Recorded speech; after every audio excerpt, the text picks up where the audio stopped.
Hey everyone, welcome back to the channel. Today, we're diving into 5 simple money habits that might be keeping you poor. Let's get started. It's incredible how certain, seemingly small, everyday actions can have such a massive impact on our long-term financial health. We often don't even realize we're doing them, or we underestimate just how much they're costing us. These aren't about making huge, drastic life changes overnight, but rather about identifying and tweaking those subtle patterns that, over time, can either build wealth or, unfortunately, chip away at it until there's nothing left. So, in this video, I want to break down 5 of the most common culprits. These are habits that I see people fall into all the time, often without even realizing the financial quicksand they're stepping into.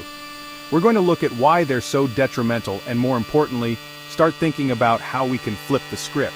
Because let's be honest, nobody wants to stay poor, and sometimes all it takes is a little awareness and a few strategic adjustments to steer your financial ship in a much better direction. My goal here isn't to make you feel bad if you recognize some of these habits in your own life.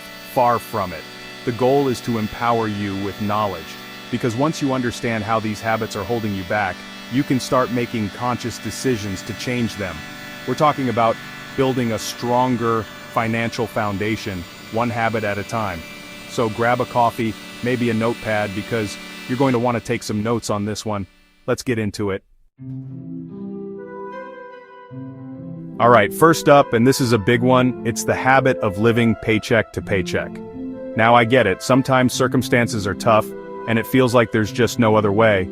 But more often than not, living this way is less about income and more about a lack of a plan. When you don't have a budget, when you're not consciously tracking where your money is going, it's like trying to navigate a ship without a rudder.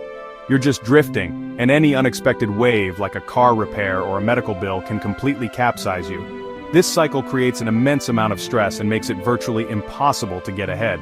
The core issue here is the absence of a safety net and a forward-looking strategy.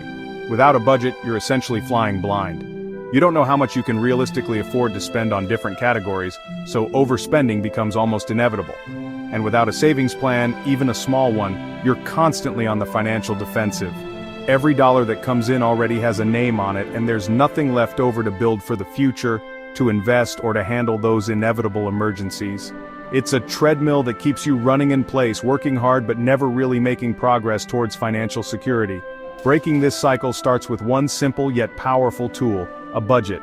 And I know the word budget can sound restrictive, like you're putting yourself on a financial diet. But trust me, it's the opposite. A budget gives you control. It tells your money where to go, instead of wondering where it went. Start by tracking your income and expenses for a month. You'll likely be surprised. Then, allocate your income purposefully, prioritizing needs, then savings, then wants. Even saving a tiny percentage of each paycheck is a monumental step forward. It's about building that buffer, however small, to escape the immediate pressure. Next on the list is a habit that's incredibly easy to fall into, especially in our modern world of one-click purchases and targeted ads impulse buying. We've all been there, right? You see something, you want it, and before you know it, you've clicked buy now or swiped your card. That little dopamine hit feels good in the moment, but those unplanned purchases are like tiny leaks in your financial boat. One small leak might not seem like a big deal, but add them up over weeks, months, and years, and you'll find you've sunk a significant amount of your hard-earned cash. The danger of impulse buying isn't just about the individual cost of each item, it's about the cumulative effect and the mindset it fosters. It trains your brain to seek instant gratification over long-term financial goals. That $5 coffee every day, that gadget you saw on sale, that extra item at the checkout, they all add up. Think about it. $5 a day is $150 a month or $1,800 a year. What could you do with an extra $1,800? Maybe pay off some debt, start an investment, or build up your emergency fund. Impulse spending often derails carefully laid financial plans or prevents them from even starting. So, how do you combat this? One of the best strategies is to implement a waiting period for non-essential purchases. If you see something you want, tell yourself you'll wait 24 hours or even a week for bigger items.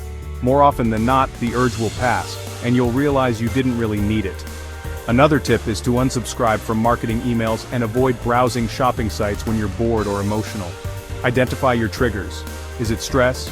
boredom, social media influence. Understanding why you make impulse purchases is key to stopping them, and always shop with a list, especially for groceries, and stick to it. Chapter 3. The missed opportunity of not investing.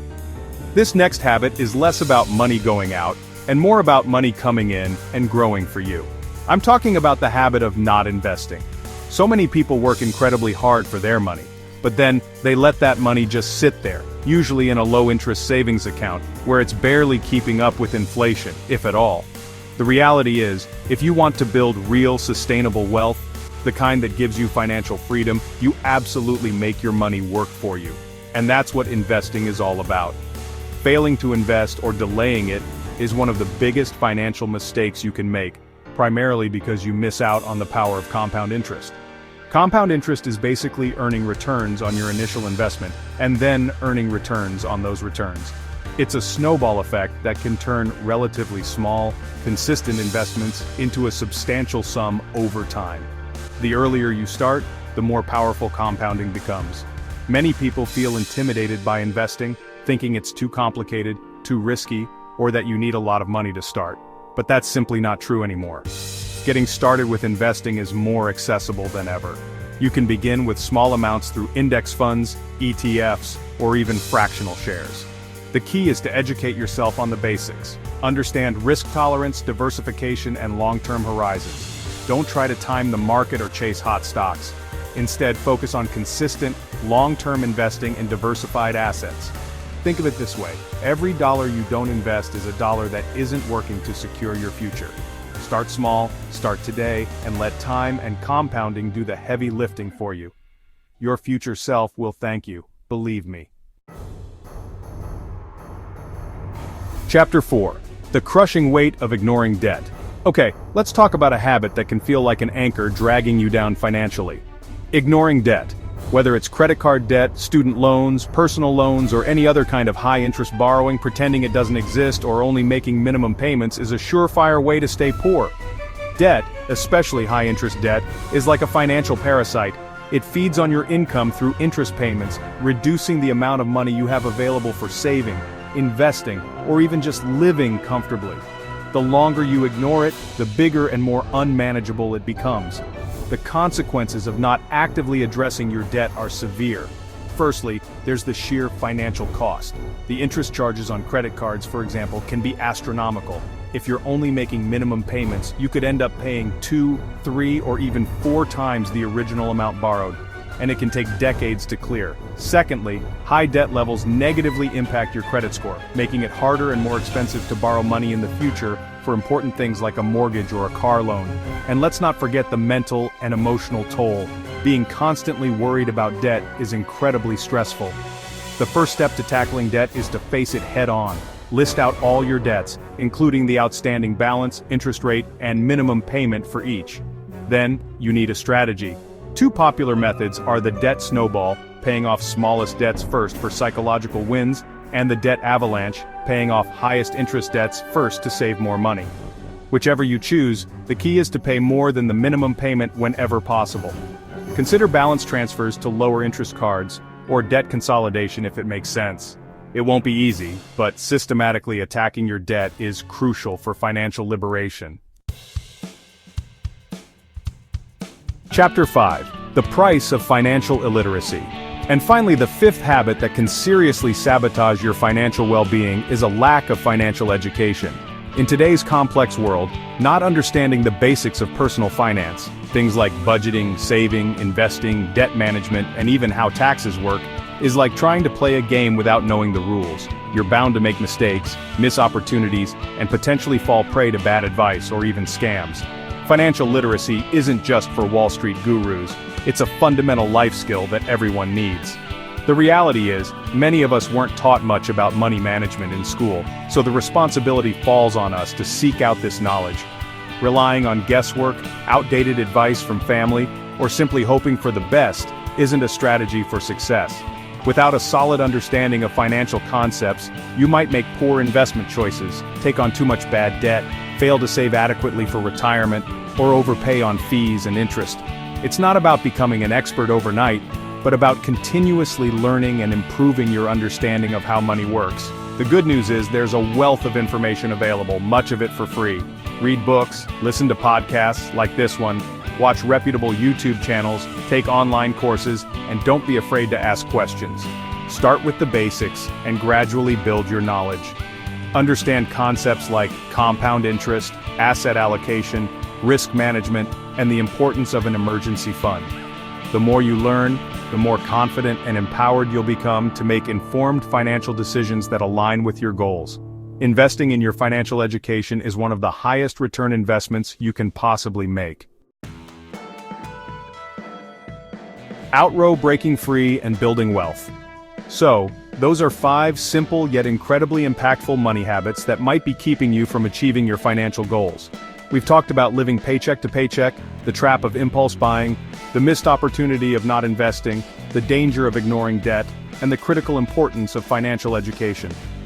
Recognizing these habits is the very first step towards making a positive change. It's not about perfection, it's about progress. Start by picking just one of these areas to focus on. Make small, consistent changes, and build from there. Remember, building wealth and achieving financial security is a marathon, not a sprint. It requires discipline, patience, and a willingness to learn and adapt. The habits you cultivate today will directly shape your financial future tomorrow. So, take control of your money, make it work for you, and don't let these common pitfalls derail your journey to financial freedom. You have the power to change your financial story, starting right now. It's about being intentional with your money and making choices that align with the future you want to create for yourself and your loved ones. Thanks for watching. If you found this video helpful, make sure to like, subscribe, and hit the notification bell for more tips on managing your money. See you next time. I really appreciate you tuning in, and I hope this breakdown gives you some actionable insights you can start implementing today. Let me know in the comments which of these habits you're going to tackle first, or if there are any other money topics you'd like me to cover.